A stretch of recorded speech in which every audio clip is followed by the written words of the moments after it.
compressive force F is applied at the two ends of a long thin steel rod. It is heated simultaneously such that its temperature increases by delta T.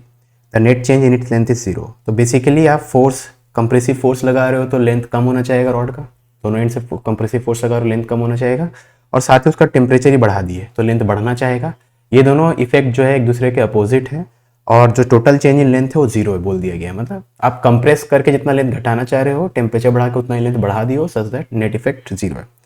L be the length of the rod, a उसका area है या y उसका Young's modulus है, alpha उसका coefficient of linear expansion है, तो कितना force का जरूरत पड़ेगा, यानी फोर्स का वैल्यू क्या होगा इन सब में से। ठीक है, अब सबसे पहले ये सोचो कि अगर अल्फा 0 हुआ तो यानी टेम्परेचर चेंज करने से रॉड के लेंथ में कोई फर्क नहीं आएगा।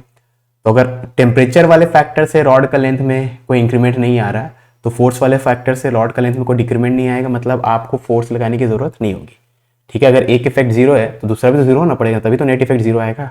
ठीक है, तो अगर अल्फा का वैल्यू 0 होगा तो फोर्स का वैल्यू 0 होना चाहिए। अब इस ऑप्शन में अल्फा अगर 0 पुट करेंगे तो ये इन्फिनिटी हो जाएगा, तो ये तो नहीं हो सकता। ठीक है, तो ये वाला एलिमिनेट हो गया। तो कैसे एलिमिनेट किया हम लोग, तो अल्फा अगर 0 हुआ तो फोर्स 0 हुआ, मतलब डी ऑप्शन नहीं हो सकता। ठीक है, अब डायमेंशन एनालिसिस यूज करते हैं। वो कैसे यूज करेंगे, अब आपको पता है अल्फा का जो डायमेंशन होता है 1 बाय टेम्परेचर होता है। जैसे अल्फा का वैल्यू क्या होता है 5 × 10⁻⁵ पर डिग्री सेल्सियस, ऐसा टाइप का वैल्यू होता है। ठीक है, तो alpha 1 by temperature, delta T temperature, तो अल्फा इंटू डेल्टा टी जो है वो डायमेंशन लेस है। ठीक है, तो हर जगह से अल्फा इंटू डेल्टा टी को भूल जाओ। ठीक है, अब जो यंग्स मॉडुलस होता है, ये सुन के जितना भी अजीब लगे डर लगे आपको, Young's modulus basically Young's modulus का डायमेंशन प्रेशर के बराबर होता है। प्रेशर मतलब फोर्स अपॉन एरिया, तो फोर्स अपॉन एरिया, ये अल्फा इंटू डेल्टा टी तो है ही नहीं, तो force upon area, area cut गया तो फोर्स आ गया।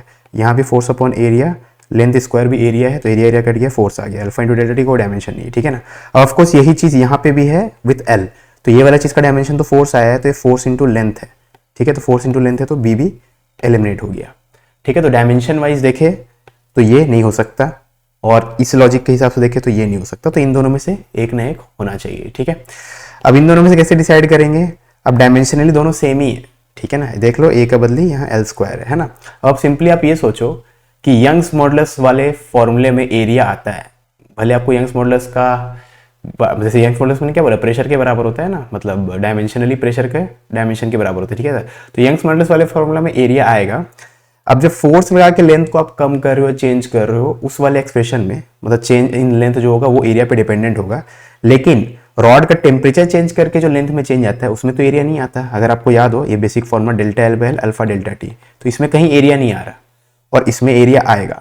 तो आप दोनों जब लेंथ्स को या चेंज इन लेंथ का मैग्नीट्यूड को इक्वेट करोगे, इससे कितना लेंथ घट रहा है और इससे कितना लेंथ बढ़ रहा है, ठीक है, ये दोनों मैग्नीट्यूड को जब इक्वल करोगे तभी तो नेट चेंज इन लेंथ 0 आएगा।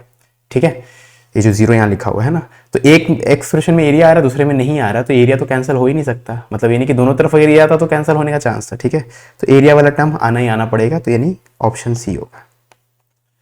समझ में आई बात।